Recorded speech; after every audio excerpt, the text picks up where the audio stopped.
Hoje nós vamos revisar um pouco sobre acessibilidade, que a gente viu até hoje na disciplina de aspectos legais e formais de projetos de construção civil. Bom, quando a gente fala de projeto de acessibilidade, a gente tem que entender um pouco sobre desenho universal. O desenho universal começou nos Estados Unidos. Ele tem como seu principal objetivo desenvolver produtos que possam ser usados por todos, e assim evitar apenas algumas necessidades específicas, permitindo que todos possam ter acesso aos mesmos ambientes, os mesmos objetos. E para isso, foram criados 7 princípios. O primeiro deles é o uso equitativo. Então, o que seria esse uso equitativo? Seria eu dar condições de acesso para que todos possam usar determinado produto, acessar determinado ambiente da mesma forma, com as mesmas condições. Por exemplo, eu vou possibilitar que um deficiente visual possa ter acesso a uma sala de aula, assim como uma pessoa que não tem deficiência. Uso flexível. Eu vou permitir que, por exemplo, um destro e um canhoto possam escrever com conforto na sala de aula. Daí, aquelas mesinhas que vocês têm nas salas permitem isso. Antigamente, não sei se vocês lembram, que eram aquelas cadeiras. E muitas vezes não tinham quantidade suficiente para que o canhoto tivesse a mesma condição. Então, o uso flexível seria isso, permitir o acesso por diversas pessoas, vamos dizer assim, particularidades. Uso simples e intuitivo, uma coisa óbvia que seja de simples entendimento, fácil entendimento. Informação de fácil percepção. Por exemplo, eu vejo um símbolo numa porta, tipo aquele símbolo de cadeirante. Então, eu logo entendo que ali, aquele banheiro, por exemplo, é acessível para cadeirantes. Tolerância ao erro. Eu vou tentar minimizar os erros para dar mais conforto às pessoas. Baixo esforço físico. Por exemplo, uma rampa. Eu vou colocar as medidas, vou projetar aquela rampa e executá-la nas medidas adequadas para promover conforto ao se deslocar.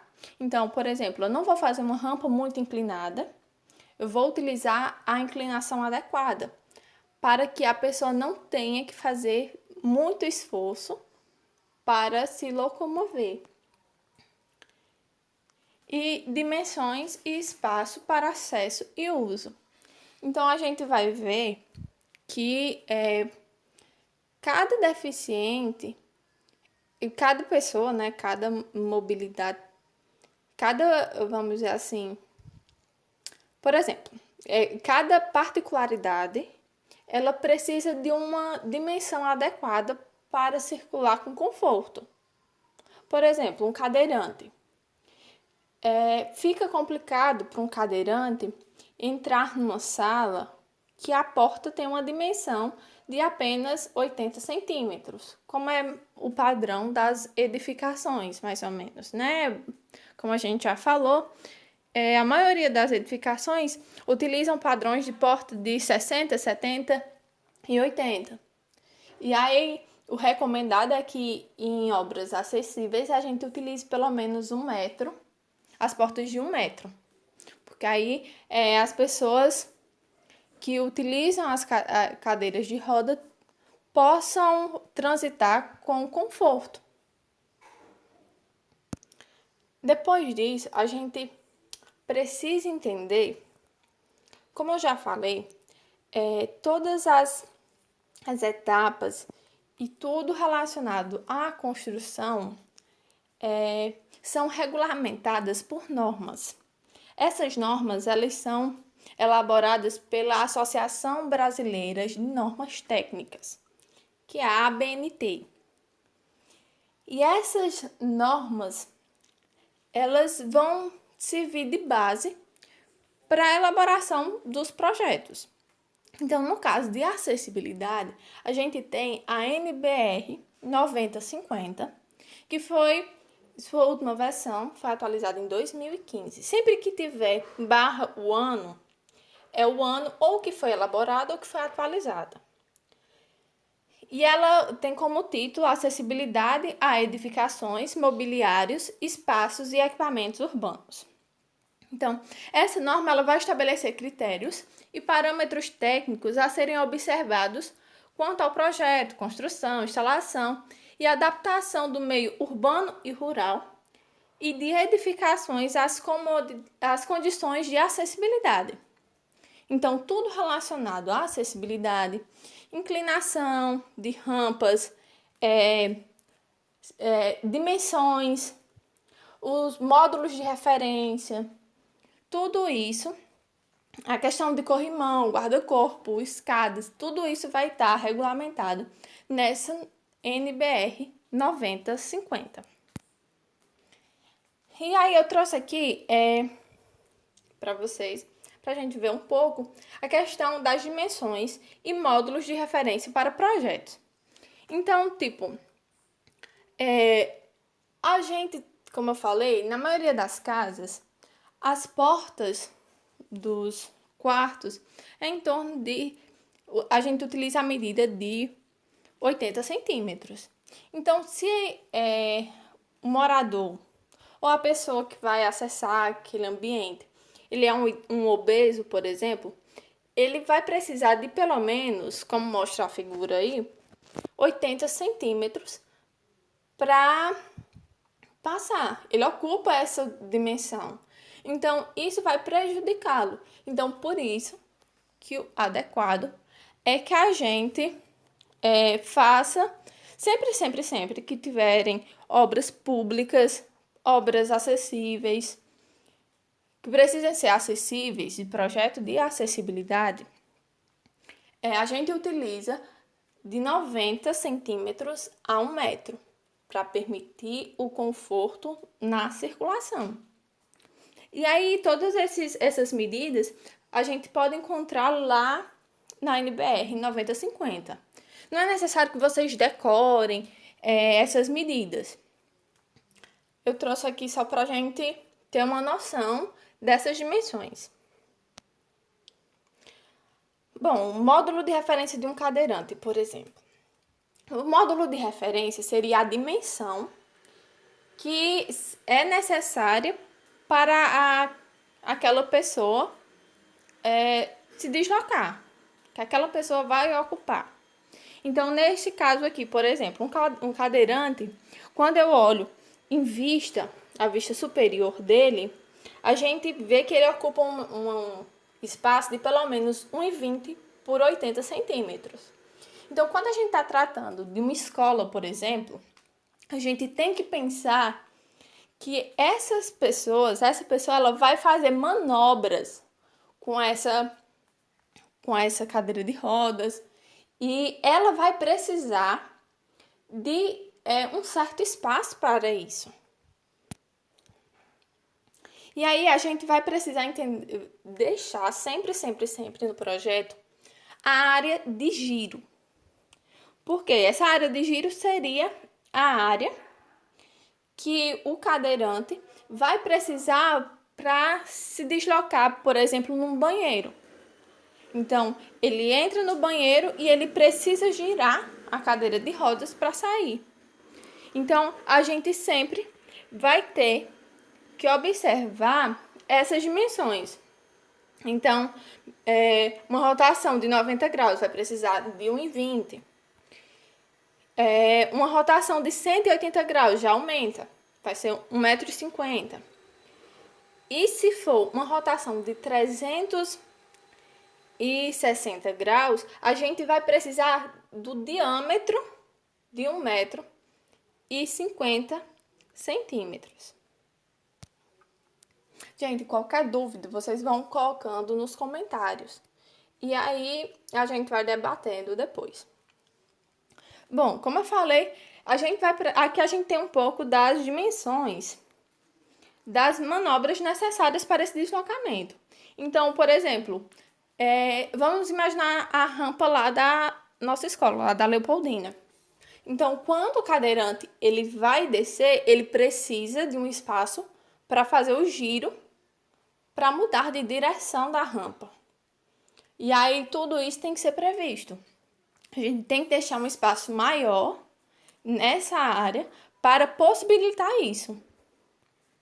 E aí, tudo isso vocês encontram lá na NBR 9050. Outra questão importante é o alcance manual de uma pessoa com cadeira de rodas. Não sei se vocês observaram, lá na secretaria lá da escola também, a gente tem a área, na bancada, a parte mais alta e a parte mais baixa. Então, ali a gente possibilita que uma pessoa uma pessoa cadeirante, ele possa ter acesso àqueles serviços. O ideal, sempre é você destinar sempre numa bancada, uma parte mais baixa, para permitir esse acesso. Bebedouros também, banheiros, lavatórios, sempre. A gente tem que projetar pensando nisso, porque fica complicado de uma pessoa, de um cadeirante, que está, obviamente, sentado, conseguir desenvolver as atividades confortavelmente sentado. Numa bancada, por exemplo, projetada para uma pessoa que está em pé. Então, tudo isso deve ser pensado. Bom, aqui a gente tem algumas larguras padrões de referência para a circulação horizontal. Então, por exemplo, como eu falei, a dimensão mínima para circulação de uma pessoa cadeirante é de 90 centímetros. Porém, geralmente a gente utiliza 1 metro, mas no mínimo deve ser usado 90 centímetros, tendo em vista que a cadeira de rodas tem, em média, 80 centímetros de largura. Se for um pedestre e uma pessoa na cadeira de rodas, a gente precisa de uma dimensão de 1,20 a 1,50 de largura.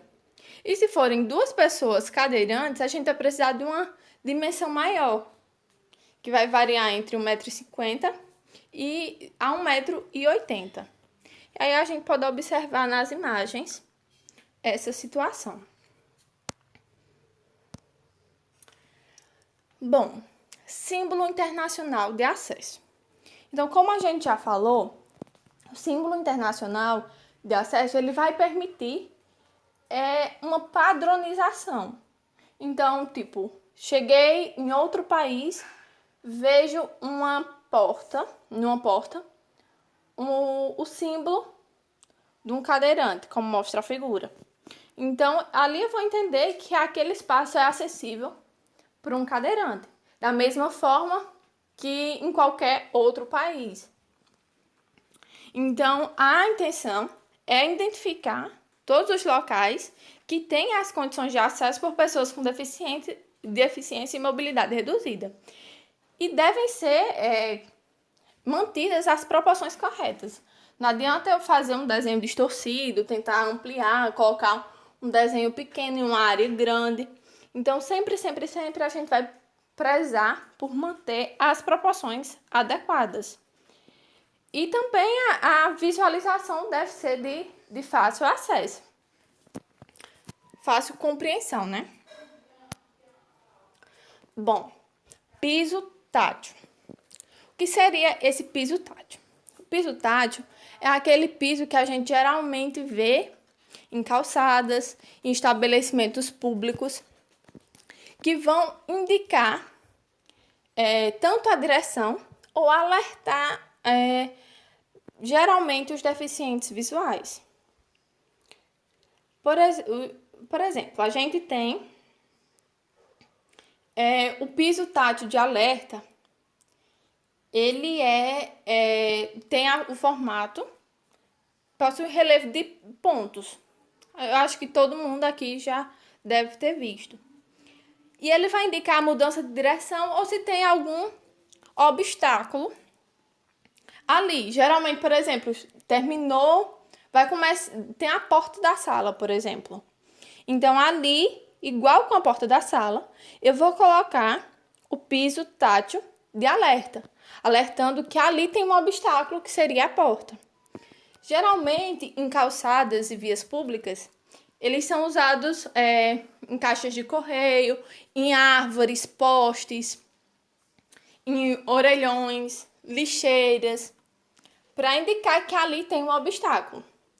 Naquele vídeo que eu enviei para vocês, mostra bem, eu acho que é em Florianópolis, a iniciativa da prefeitura. E quem não viu, depois voltem lá nas nossas aulas e deem uma olhada, porque é muito interessante e muito importante o piso tátil. E aí a gente tem o piso tátil direcional. Como o próprio nome já diz, ele vai indicar a direção. Ele vai indicar que ali não tem nenhum obstáculo que eu possa seguir adiante. E esse piso direcional, ele tem um relevo em linhas contínuas, como mostra a figura abaixo aí. E aqui a gente tem um espaço, um ambiente acessível, né? Como eu falei, provavelmente aqui é uma porta, né? E tem o piso tátil de alerta. Para mudança de direção, também piso tátil de alerta. E aí o piso direcional. Espero que vocês tenham compreendido. Qualquer dúvida, podem deixar aí nos comentários.